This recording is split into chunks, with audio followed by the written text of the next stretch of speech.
नमस्कार बच्चों, कैसे हैं आप लोग। उम्मीद करते हैं अच्छे होंगे और एग्ज़ाम की तैयारी में जुटे होंगे। बच्चों, आज की इस क्लास में हम कक्षा 10वीं की सामाजिक विज्ञान का जो अर्थशास्त्र पार्ट है उसका चैप्टर नंबर 4 जिसका नाम है वैश्वीकरण और भारतीय अर्थव्यवस्था। बच्चों, इस चैप्टर से जितने भी मोस्ट इम्पोर्टेंट क्वेश्चन आपके बोर्ड एग्जाम में बन सकते थे उन सभी को हमने इस वीडियो में कवर किया है। तो प्लीज़ वीडियो को शुरू से लेकर अंत तक ज़रूर देखिएगा और अगर वीडियो पसंद आए तो वीडियो को लाइक और दोस्तों में शेयर ज़रूर करिएगा। बच्चों, इससे पहले के जो चैप्टर थे उनकी भी वीडियो मैंने बना रखी है। अगर अभी तक आप लोगों ने उन वीडियो को नहीं देखा है तो प्लीज़ उन वीडियो को देख लें। उन वीडियो की लिंक जो है हम इस वीडियो के डिस्क्रिप्शन पर दे दूँगा, जहाँ से आप उनको देख सकते हैं। तो चलिए बच्चों, बिना किसी देरी के वीडियो को स्टार्ट करते हैं और देखते हैं आज का हमारा जो पहला प्रश्न है वो क्या है। बच्चों, इससे पहले एक चीज़ और बताना चाहूँगा आप लोग को कि प्रश्न तो आपको स्क्रीन पर दिख रहे होंगे, इनको आप नोट भी कर सकते हैं, परंतु इनके जो उत्तर हैं वो आपको लिखना पड़ेगा। मैं बोलूँगा और आप लिखेंगे। इसके लिए एक रफ और एक पेन पास में ज़रूर रखिएगा, ठीक है। तो चलिएगा, क्वेश्चन नोट करिएगा। पहला प्रश्न है, विदेशी निवेश किसे कहते हैं। विदेशी निवेश किसे कहते हैं।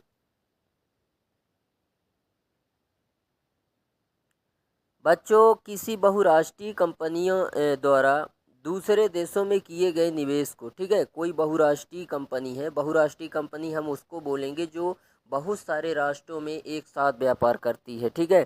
बहुत सारे राष्ट्रों में, बहुत सारे देशों में एक साथ व्यापार करती है, उसे ही हम बहुराष्ट्रीय कंपनी बोलते हैं, ठीक है।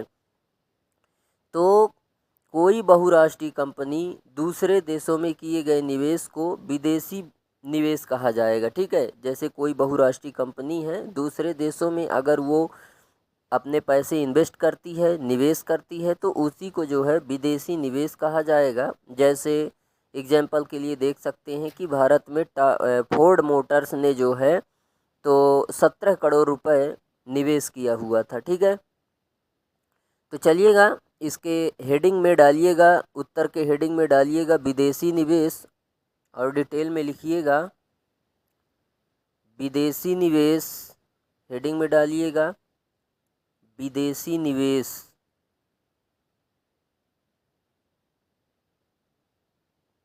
डिटेल में लिखिएगा किसी बहुराष्ट्रीय कंपनी द्वारा, किसी बहुराष्ट्रीय कंपनी द्वारा दूसरे देशों में किए गए निवेश को, दूसरे देशों में किए गए निवेश को विदेशी निवेश कहा जाता है, विदेशी निवेश कहा जाता है। जैसे फोर्ड मोटर्स ने, जैसे फोर्ड मोटर्स ने भारत में, जैसे फोर्ड मोटर्स ने भारत में 1700 करोड़ रुपए निवेश किया था। 1700 करोड़ रुपए निवेश किया था। 1700 करोड़ रुपए निवेश किया था, ठीक है। बच्चों, अगला प्रश्न नोट करिएगा, बहुराष्ट्रीय कंपनियां अन्य कंपनियों से किस प्रकार अलग हैं। बहुराष्ट्रीय कंपनियां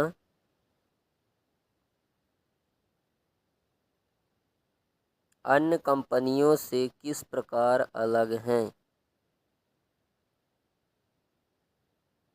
तो बच्चों, बहुराष्ट्रीय कंपनियां जो होती हैं वह अन्य कंपनियों से आकार में अलग होती हैं तथा व्यापार के विस्तार में भी अलग होती हैं और उनकी जो टेक्निक होती है कोई भी वस्तुओं का उत्पादन करने में वो भी अलग होती है और सभी कंपनियां जो पूंजी का निवेश है वो भी अलग अलग करती हैं। कोई ज़्यादा करती है तो कोई कम करती है, ठीक है। तो इस प्रकार से जो है तो जो बहुराष्ट्रीय कंपनियां होती हैं वह अन्य कंपनियों से अलग होती हैं, ठीक है। तो चलिएगा, इसके उत्तर में लिखिएगा उत्तर में लिखिएगा बहुराष्ट्रीय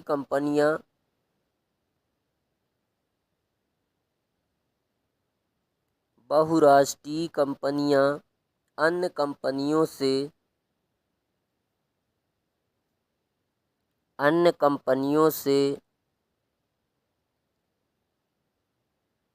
आकार में अलग होती हैं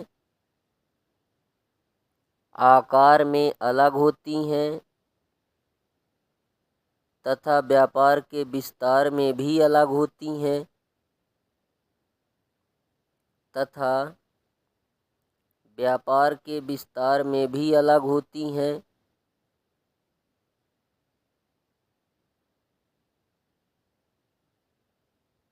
और उनकी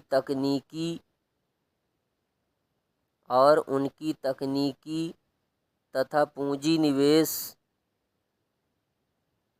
अलग अलग होता है।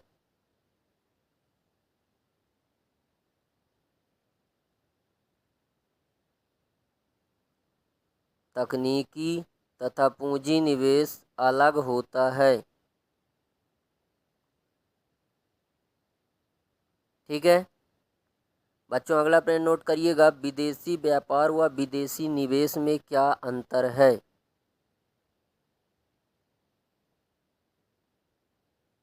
विदेशी व्यापार व विदेशी निवेश में क्या अंतर है?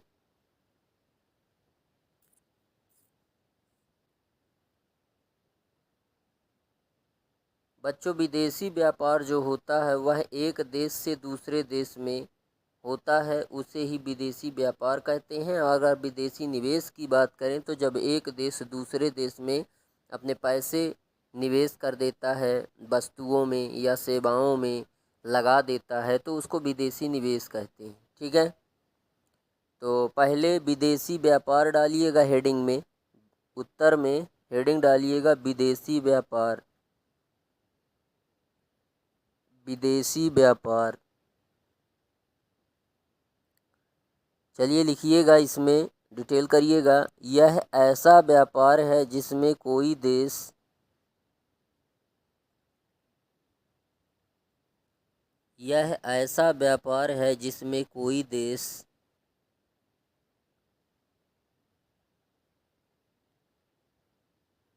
दो या दो से अधिक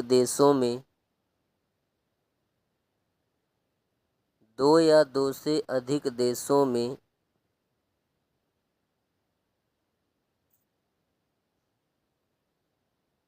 वस्तुओं व सेवाओं का विनिमय करता है। वस्तुओं व सेवाओं का विनिमय करता है।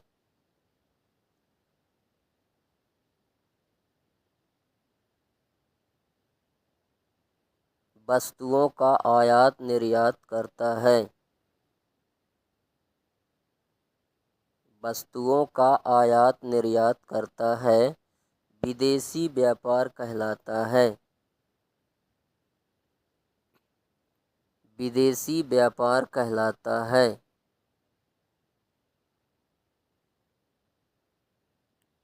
ठीक है बच्चों, अगला हेडिंग डालिएगा विदेशी निवेश। विदेशी निवेश,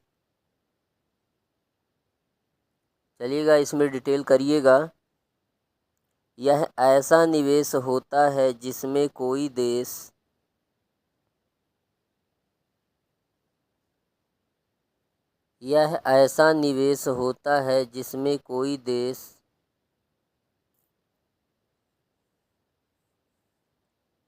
दूसरे देश में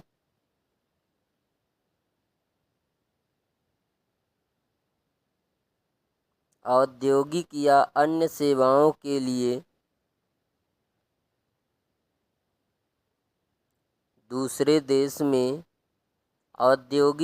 अन्य सेवाओं के लिए पूंजी लगाता है। अन्य सेवाओं के लिए पूंजी लगाता है, उसे ही विदेशी निवेश कहते हैं। उसे ही विदेशी निवेश कहते हैं।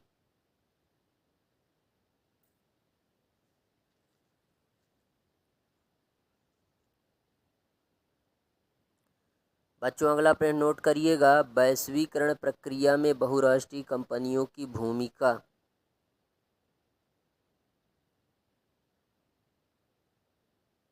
ठीक है, वैश्वीकरण प्रक्रिया में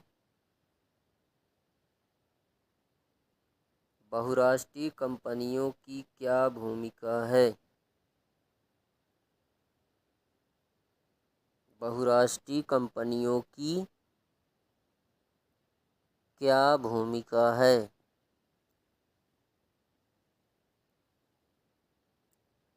बच्चों बहुराष्ट्रीय कंपनियां जो होती हैं तो वैश्वीकरण की प्रक्रिया में महत्वपूर्ण भूमिका निभाती हैं। ठीक है, क्योंकि वैश्वीकरण का जन्म विदेशी व्यापार व विदेशी निवेश के कारण हुआ है। अगर विदेशी व्यापार न होता और विदेशी निवेश न होता तो वैश्वीकरण होता ही नहीं, यानी विश्व का विकास ही नहीं होता।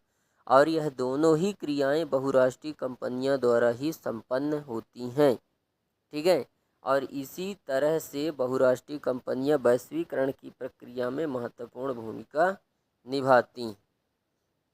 आज लगभग विश्व के सभी देशों के बीच वस्तुओं व सेवाओं के आदान प्रदान हो रहा है, इसीलिए बहुत से देश एक दूसरे के निकट आते जा रहे हैं। ठीक है, तो चलिएगा बच्चों, लिखिएगा, इसमें उत्तर में लिखिएगा, वैश्वीकरण का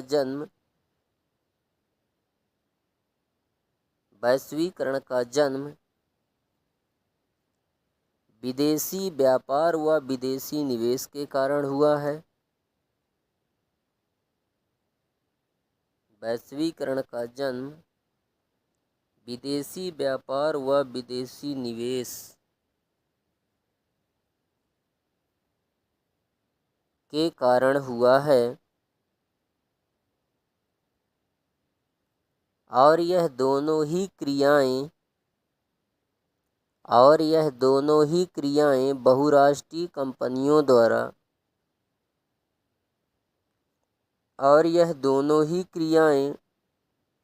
बहुराष्ट्रीय कंपनियों द्वारा संपन्न होती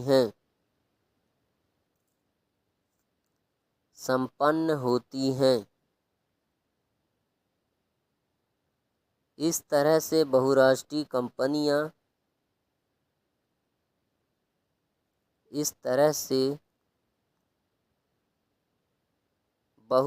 कंपनियां वैश्वीकरण प्रक्रिया में महत्वपूर्ण योगदान देती है। वैश्वीकरण प्रक्रिया में महत्वपूर्ण योगदान देती हैं। पैराग्राफ चेंज करके लिखिएगा बच्चों, आज लगभग विश्व के सभी देशों के बीच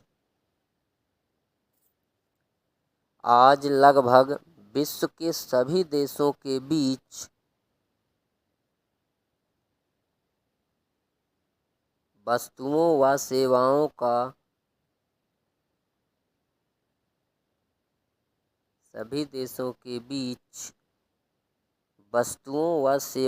का आदान प्रदान हो रहा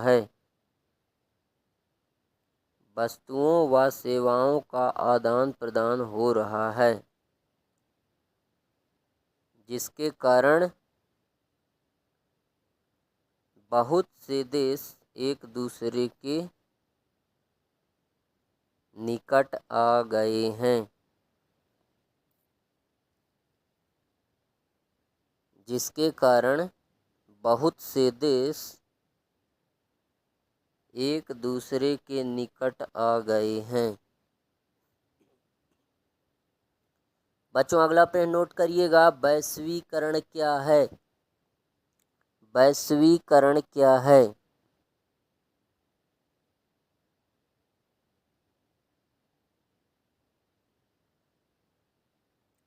बच्चों यह संपूर्ण विश्व का सहयोग व समन्वय होता है। वैश्वीकरण जो है वह संपूर्ण विश्व का सहयोग एवं समन्वय है। लोग व्यापार या नौकरी के उद्देश्य से एक देश से दूसरे देश जाते हैं और वहाँ जा कर के अच्छा संबंध बनाते हैं ताकि व्यापार चल सके, जिससे वह देश अपना सा लगने लगता है। तो इस तरह से वह देश और हमारे देश में कोई खास अंतर नहीं रह जाता। इसी को वैश्वीकरण नाम दिया गया है। ठीक है, तो उत्तर के हेडिंग में डालिएगा वैश्वीकरण। वैश्वीकरण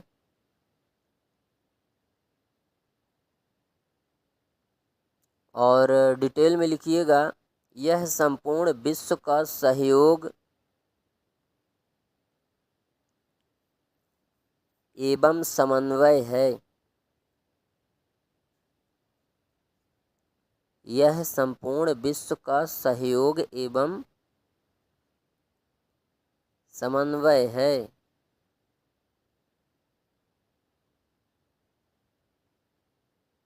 इस प्रक्रिया में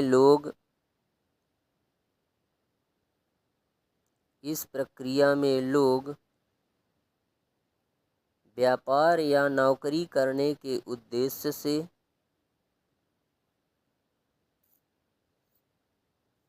इस प्रक्रिया में लोग व्यापार या नौकरी करने के उद्देश्य से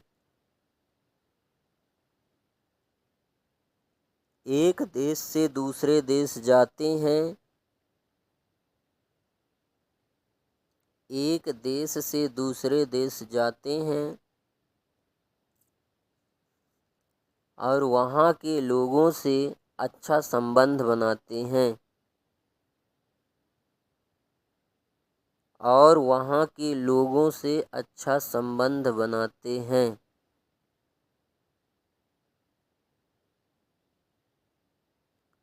जिससे वह देश अपना सा लगने लगता है।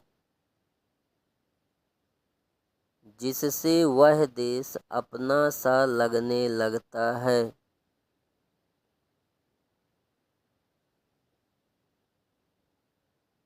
जिससे वह देश अपना सा लगने लगता है। आगे लिखिएगा, तो इस तरह से वह देश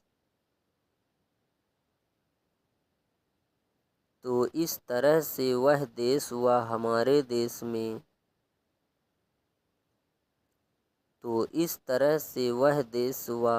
देश में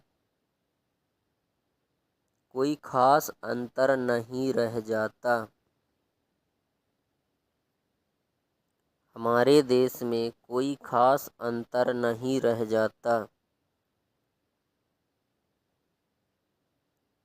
इसी को वैश्वीकरण कहते हैं। इसी को वैश्वीकरण कहते हैं। बच्चों अगला प्रश्न नोट करिएगा, कंटेनर की उपयोगिता बताना है। ठीक है, क्वेश्चन नोट कर लीजिएगा, कंटेनर की उपयोगिता बताइए।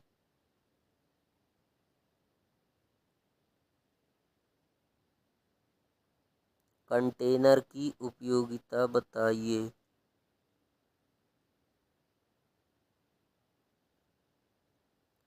बच्चों कंटेनर एक बॉक्स होता है जिसके अंदर वस्तुएं रखी जाती हैं और फिर इनको जहाज़ों, रेलों या वायुयानों तथा ट्रकों में रखकर आसानी से एक स्थान से दूसरे स्थान तक पहुंचाया जाता है। इसमें वस्तुएं सुरक्षित रहती हैं, बिना किसी तोड़ फोड़ के वस्तुओं को गंतव्य स्थान तक पहुंचा दिया जाता है। ठीक है, इसी को कंटेनर कहते हैं। इसी को कंटेनर कहते हैं। ठीक है, तो बच्चों चलिएगा नोट करिएगा, यह एक बॉक्स होता है जिसके अंदर वस्तुएं रखी जाती हैं और फिर इनको जहाज़ों, रेलों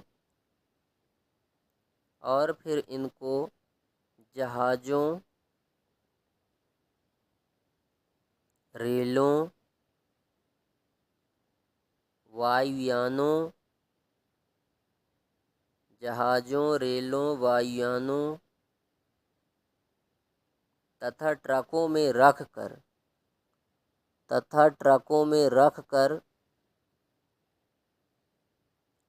आसानी से एक स्थान से दूसरे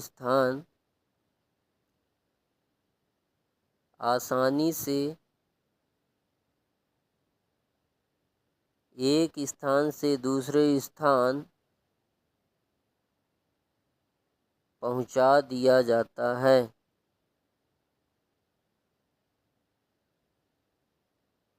इसमें वस्तुएं सुरक्षित रहती हैं।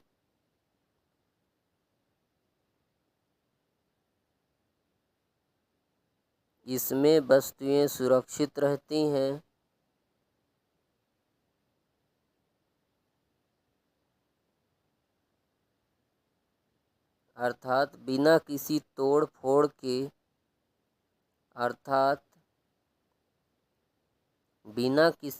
फोड़ के वस्तुओं को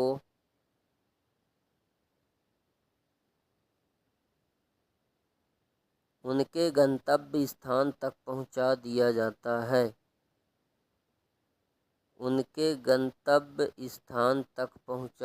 जाता है।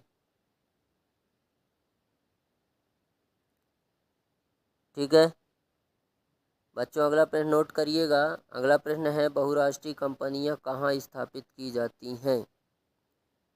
बहुराष्ट्रीय कंपनियां कहाँ स्थापित की जाती हैं?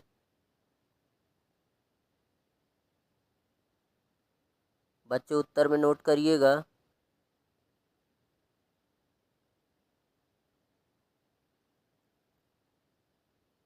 बहुराष्ट्रीय कंपनियां उस स्थान पर स्थापित की जाती हैं। बहुराष्ट्रीय कंपनियां उस स्थान पर स्थापित की जाती हैं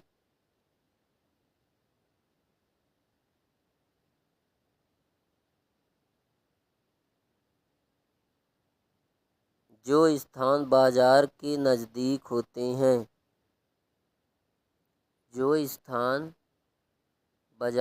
नज़दीक होते हैं।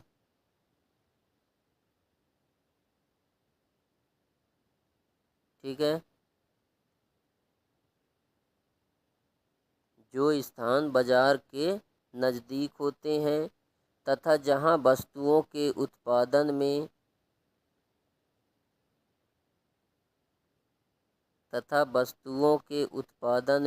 कम लागत आए और सस्ते तथा योग्य श्रमिक भी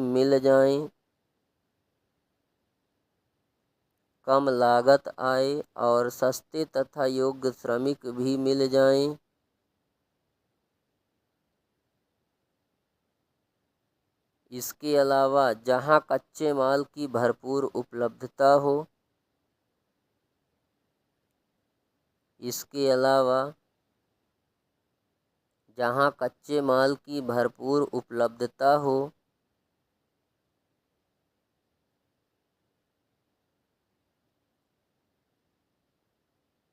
वहां बहुराष्ट्रीय कंपनियां स्थापित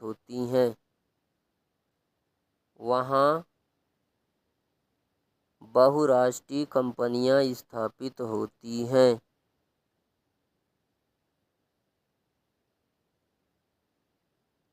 बच्चों अगला प्रश्न नोट करिएगा। व्यापार अवरोधक क्या है?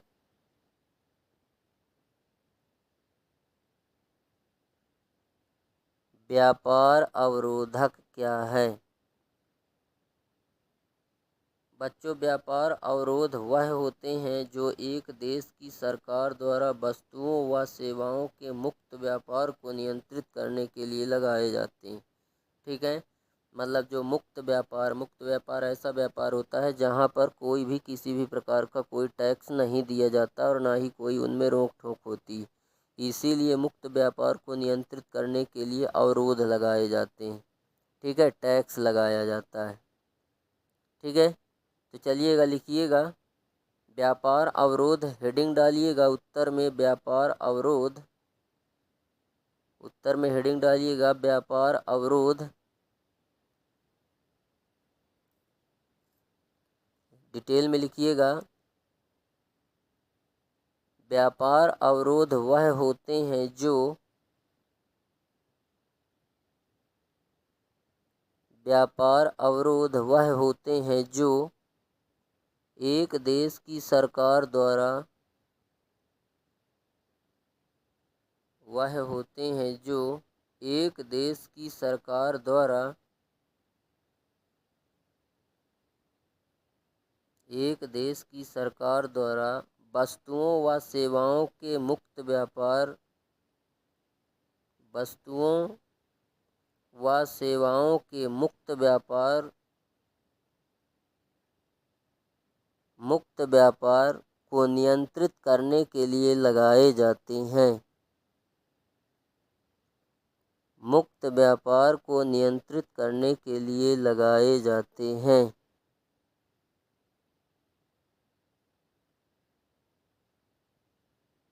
इसे ही व्यापार अवरोध कहते हैं। इसे ही व्यापार अवरोध कहते हैं।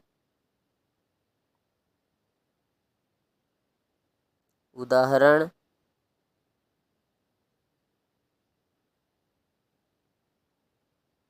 भारतीय बाजार पर चीनी खिलौने के भारतीय बाजार पर भारतीय बाजार पर चीनी खिलौने के आयात को नियंत्रित करने के लिए चीनी खिलौनों के आयात को नियंत्रित करने के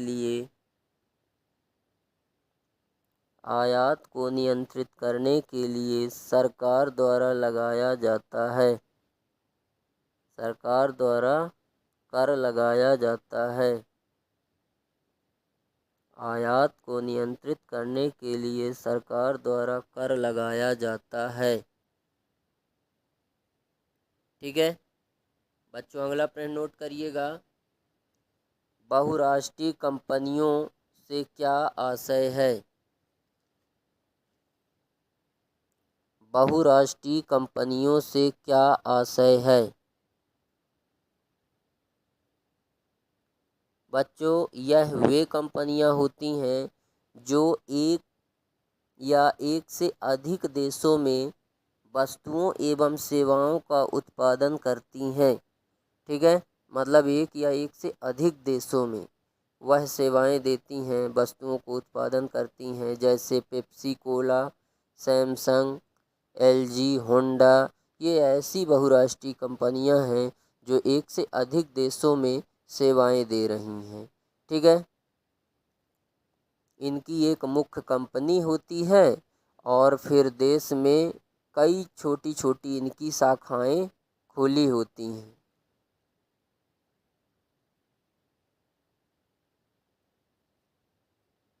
चलिएगा लिखिएगा, हेडिंग में डालिएगा, उत्तर के हेडिंग में डालिएगा बहुराष्ट्रीय कंपनियां।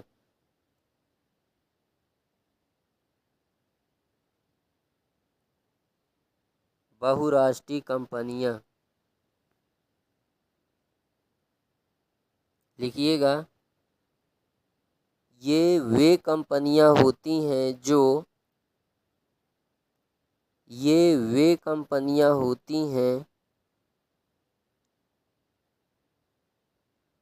जो एक या एक से अधिक देशों में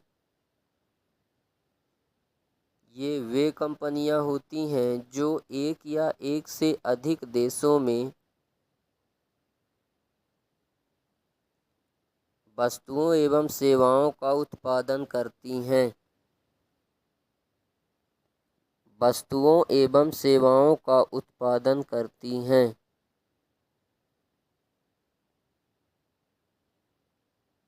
बहुराष्ट्रीय कंपनियां कहलाती हैं। बहुराष्ट्रीय कंपनियां कहलाती हैं। जैसे पेप्सी कोला, सैमसंग, कामा लगाते जाना, Pepsi Cola, Samsung, LG, Samsung, LG, Honda आदि बहुराष्ट्रीय कंपनियां हैं, आदि बहुराष्ट्रीय कंपनियां हैं जो एक से अधिक देशों में सेवाएं दे रही हैं, जो एक से अधिक देशों में सेवाएं दे रही हैं।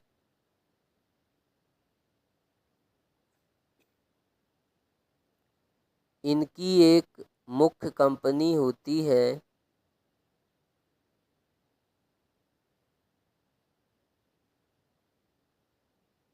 इनकी एक मुख्य कंपनी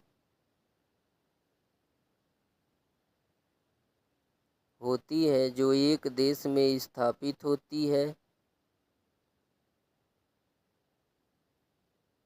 जो एक देश में स्थापित होती है और इनकी सहायक कंपनियां विश्व के अनेक देशों में फैली होती, और इनकी सहायक कंपनियां विश्व के अनेक देशों में फैली होती हैं। ठीक है, अगला अपने नोट करिएगा, विश्व व्यापार संगठन क्या है? विश्व व्यापार संगठन क्या है? बच्चों, यह एक ऐसा व्यापारिक संगठन है जिसका उद्देश्य अंतर्राष्ट्रीय व्यापार को सफल बनाना है। यह व्यापार संगठन विश्व के विकसित देशों के द्वारा शुरू किया गया था, जिसमें विश्व के 164 देश इसके सदस्य थे। यह संगठन विश्व के सभी देशों को मुक्त व्यापार करने की सुविधा देता है, परंतु फिर भी कुछ विकसित देशों ने व्यापार अवरोधकों को बरकरार रखा है। ठीक है, तो लिखिएगा विश्व व्यापार संगठन, हेडिंग डालिएगा उत्तर में और फिर डिटेल में लिखिएगा।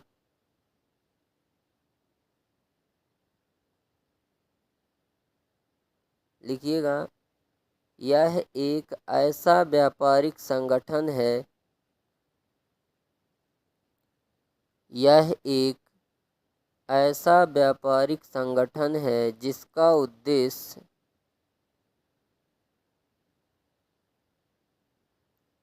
उद्देश्य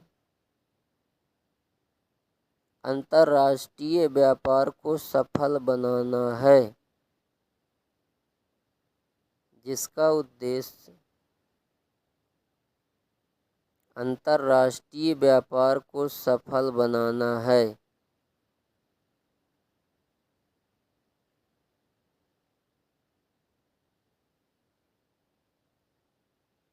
यह व्यापार संगठन विश्व के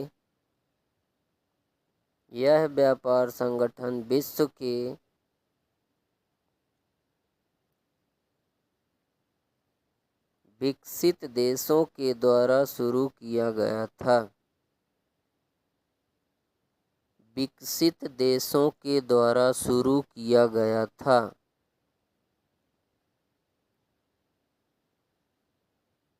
जिसमें विश्व के 164 देश इसके सदस्य थे, जिसमें विश्व के 164 देश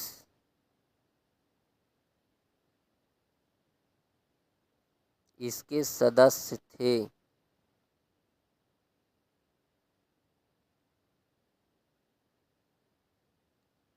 यह संगठन विश्व के सभी देशों को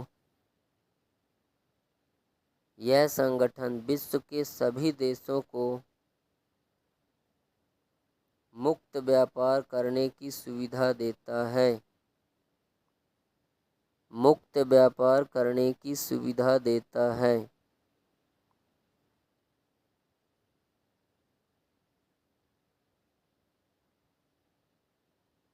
सुविधा देता है। परंतु फिर भी कुछ विकसित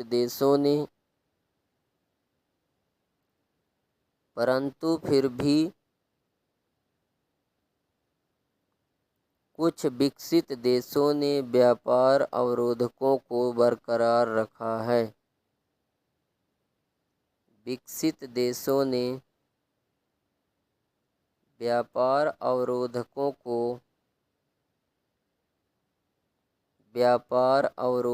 को बरकरार रखा है।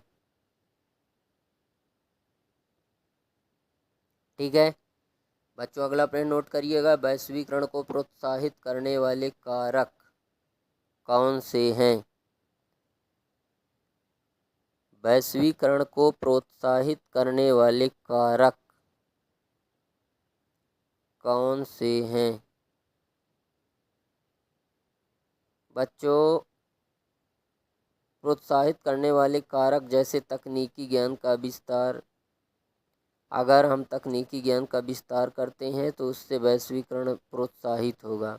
ठीक है, क्योंकि जब टेक्निकल ज्ञान आएगा लोगों के पास तो विश्व का विकास होगा, है ना। और इसके अलावा जो है तो बाज़ारों का जब हम विस्तार करेंगे, बाज़ार पहले 1 किलोमीटर में फैला था, फिर हम उसको 10 किलोमीटर में फैला देंगे, तो इससे वैश्वीकरण को प्रोत्साहन मिलेगा। ठीक है, तो चलिएगा लिखिएगा। वैश्वीकरण को प्रोत्साहित करने वाले कारक निम्न हैं। उत्तर में लिखिएगा, वैश्वीकरण को प्रोत्साहित करने वाले कारक निम्न हैं। 1 नंबर में लिखिएगा तकनीकी ज्ञान का विस्तार।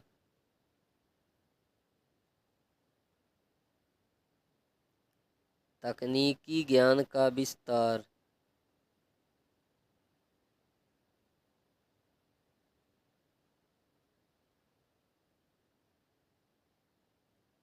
डिटेल में लिखिएगा, तकनीकी ज्ञान का विस्तार करके हम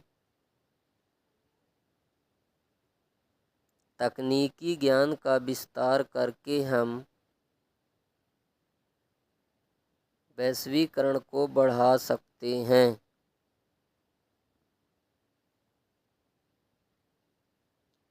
तकनीकी ज्ञान का विस्तार करके हम वैश्वीकरण को बढ़ा सकते हैं।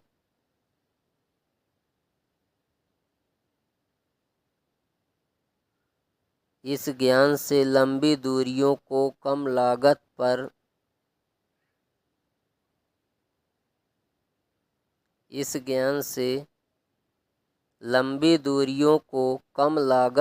पर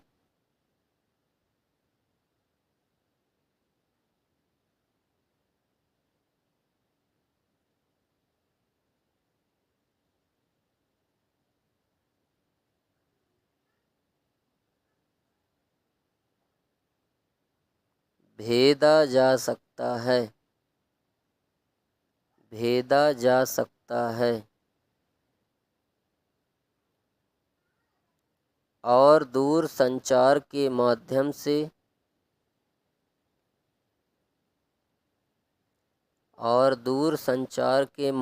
से विश्व भर के लोगों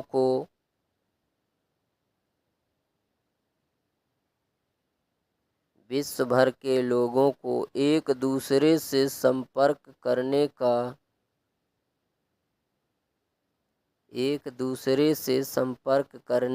कार्य सरल बनाया जा सकता है। एक दूसरे से संपर्क करने का कार्य सरल बनाया जा सकता है। दूसरी हेडिंग डालिएगा, बाजार विस्तार।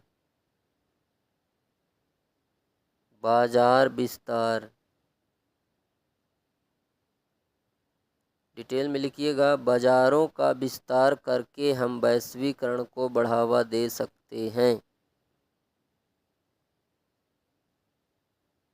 बाजारों का विस्तार करके बाजारों का विस्तार करके हम वैश्वीकरण को बढ़ावा दे सकते हैं। हम वैश्वीकरण को बढ़ावा दे सकते हैं।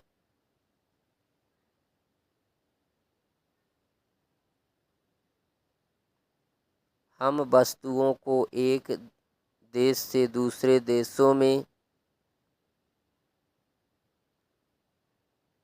हम वस्तुओं को एक देश से दूसरे देशों में निर्यात करके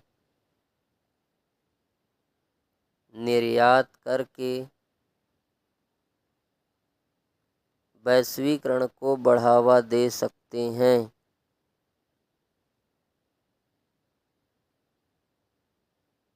तथा क्षेत्रों में दुकानों की संख्या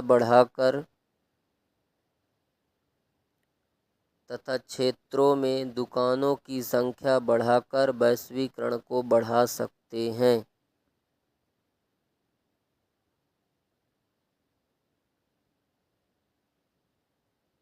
संख्या बढ़ाकर वैश्वीकरण को बढ़ा सकते हैं।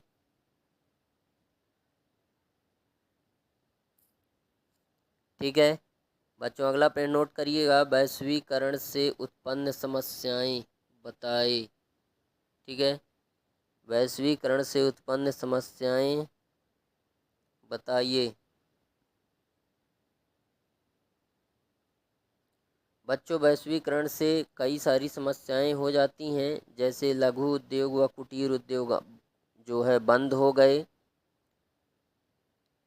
और जिसके पास संपत्ति है वो और अमीर हो गए, और जिसके पास नहीं है वो और गरीब हो गए। अर्थात कहने का मतलब ये है कि गरीब गरीब हो गए और जो अमीर थे वो और अमीर हो गए वैश्वीकरण के कारण। ठीक है, और वैश्वीकरण के कारण ही मशीनों के आ जाने से श्रमिकों का रोजगार छिन गया, जिससे वे बेरोजगार हो गए।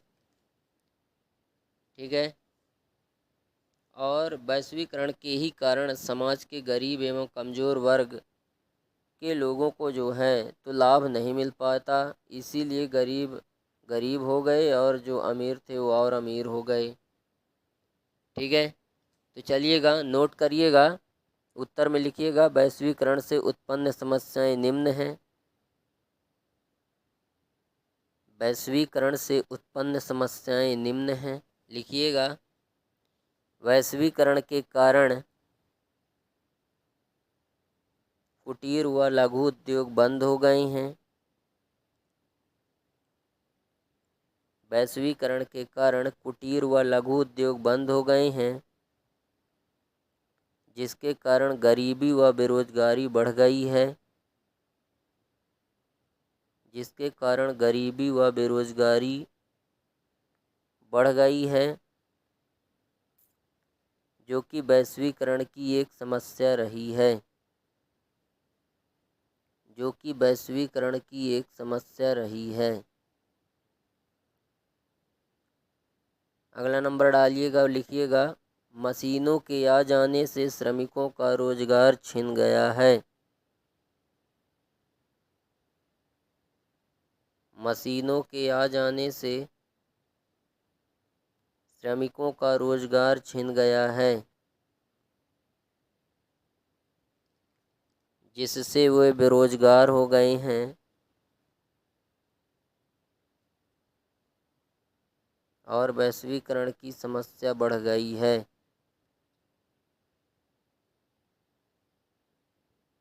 और वैश्वीकरण की समस्या बढ़ गई है।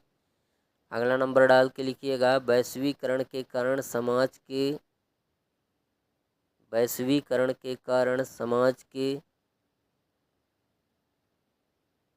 गरीब व कमज़ोर वर्ग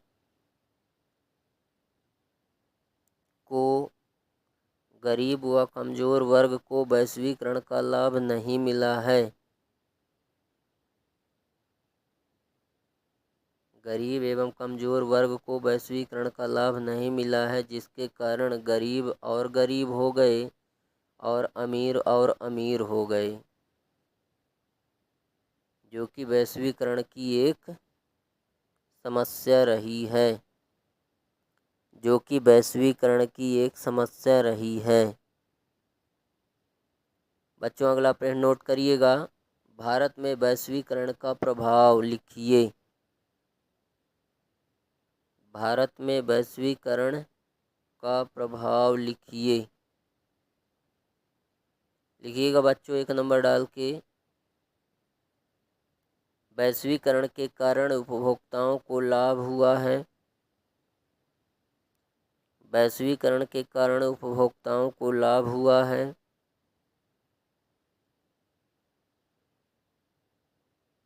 क्योंकि उत्पादों में वृद्धि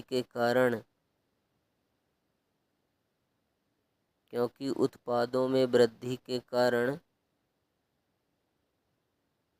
कम कीमत पर उनको वस्तुएं मिल जाती हैं।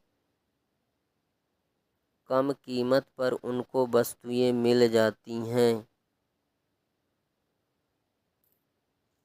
दूसरा प्रभाव लिखिएगा। वैश्वीकरण के कारण भारत